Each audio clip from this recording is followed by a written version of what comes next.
नमस्कार किसान भाइयों।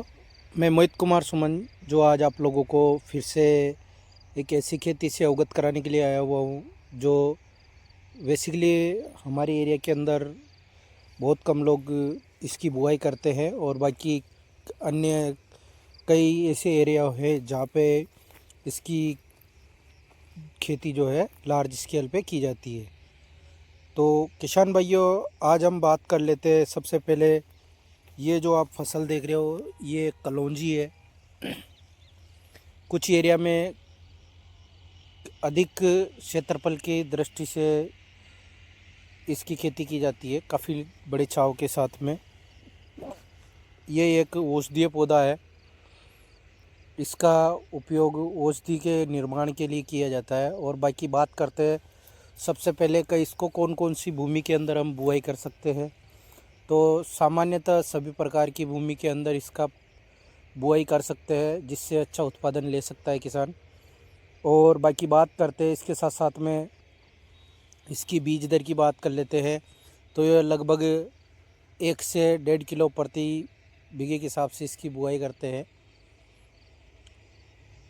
इसके साथ साथ में सबसे मेन चीज़ ध्यान रखना होता है, जो जिस जगह का आप चयन कर रहे हो वो समतल होना बहुत ज़रूरी है।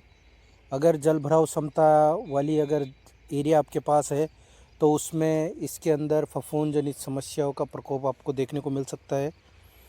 अभी जो प्लॉट में आप लोगों को लगभग विजिट करा रहा हूँ, ये लगभग किसान के पास 12 बीघा एरिया के अंदर कलौंजी की फसल लगाई हुई है। ये देख सकते हो आप, ये आर पार जहाँ से जहाँ तक देखने को मिल रहा है।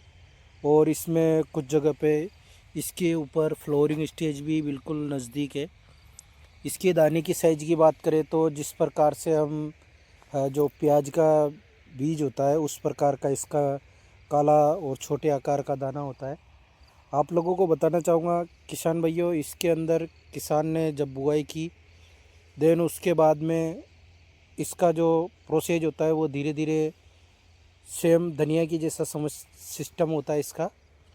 समय के अनुसार ये धीरे धीरे अपग्रेड हुई और आज ये लगभग यूँ मान के चलो आप 55 से 60 दिन की अवस्था में आ चुकी है। इसलिए इसके ऊपर अब पोट की अवस्था भी बिल्कुल नज़दीक कगार पे है। इसमें आने वाली मुख्य बीमारियां जो समस्या आती है उनसे मैं आप लोगों को थोड़ा सा अवगत करा देता हूं।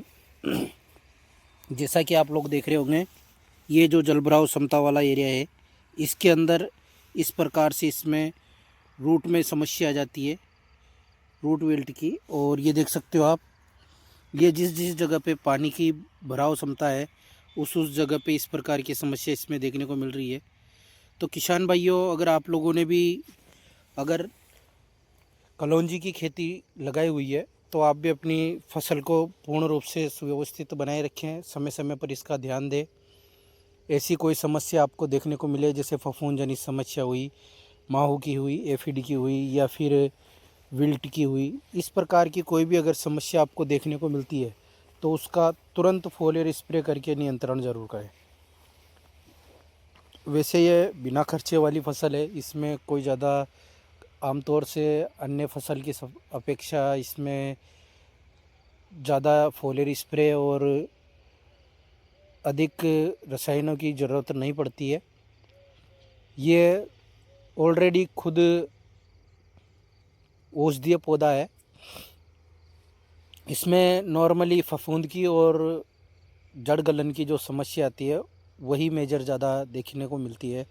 और दूसरा खरपतवार, खरपतवार के लिए सबसे बेस्ट रहता है इसकी अच्छी से निराई गुड़ाई कर लो तो ज़्यादा बेस्ट रहता है। वैसे इस किसान ने इसके अंदर जो खरपतवार नाशक दवा आती है उसका प्रयोग किया था।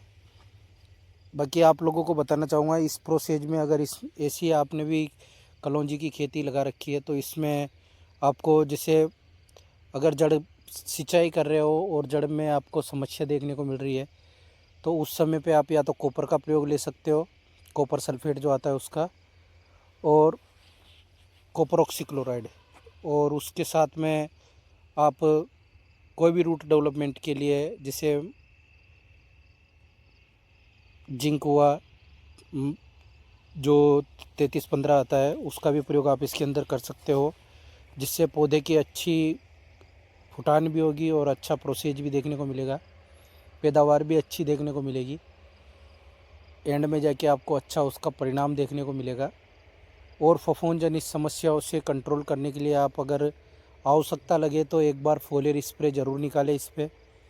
इसमें जैसे आप एंट्राकोल का प्रयोग ले सकते हो, पिप्रोनेप जो आता है। और अगर रस चूसक मक्खी मच्छर का अगर प्रभाव देखने को मिलता है तो उसके लिए आपको कोई भी कीटनाशक दवा का प्रयोग ले सकते हो, जैसे थाइमोथैक्सम का हुआ या इमिडाक्लोरोपिड हुआ या फिर परफेनोफॉस साइफरमेथ्रिन हुआ या डाइमेथोएट हुआ। कोई भी रस चूसक कीट का नियंत्रण करने के लिए आप इसमें फोलियर स्प्रे निकाल सकते हो।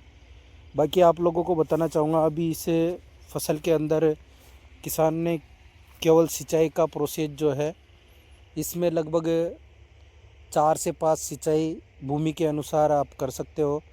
अगर आपकी काली मिट्टी है, अच्छी मिट्टी है जिसमें नमी की मात्रा बढ़िया प्रॉपर बनी रहती है, उसमें भी अगर आप लगाना चाहो तो वहाँ भी आप काफ़ी कम सिंचाई के साथ में अपनी कलौंजी की फसल को तैयार कर सकते हो। मार्केट रेट की बात करें तो मार्केट में भी इसका काफ़ी अच्छा बाज़ार भाव मिल जाता है।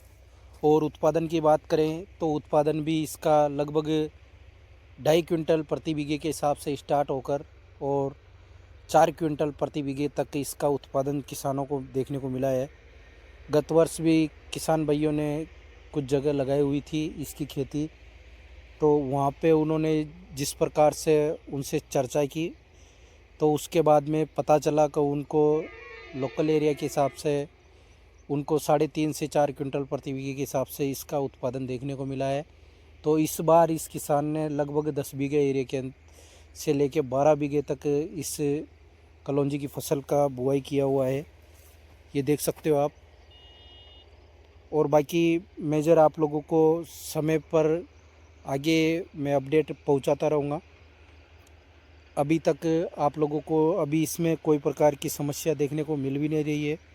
और अगर ऐसी कोई जैसे प्राकृतिक नेचुरल अगर कोई समस्या आती है वो बात अलग है, बेसिकली इसमें कोई ज़्यादा खास समस्या आती नहीं है। तो इस चीज़ की जानकारी आप लोगों को आगे अपडेट में करता रहूँगा। अगर आशा करता हूँ आप लोग भी अगर कलौंजी की खेती लगाते हो तो अच्छी बात है, क्योंकि रेगुलरली जो क्रॉप हम एरिया वाइज लगाते हैं उसमें किसान भाइयों का अधिक कॉस्ट बढ़ता जा रहा है और जो उत्पादन है वो घटता जा रहा है। तो इसलिए हटकर खेती करना किसान के लिए एक मजबूरी हो गई है। इसलिए किसान को अलग प्रोसेज में अलग तरीके से खेती करना ज़्यादा उचित माना जाता है। तो धन्यवाद किसान भाइयों। मेरा मोबाइल नंबर है 9784527713। इस प्रकार आप भी कलौंजी की खेती लगा सकते हो। धन्यवाद साहब। जय जवान जय किसान। ये देख सकते हो आप, ये बिल्कुल कलौंजी की फसल है जो फ्लोरिंग स्टेज पे बिल्कुल नज़दीक में है। इसमें पोट बन गए हैं। धन्यवाद साहब।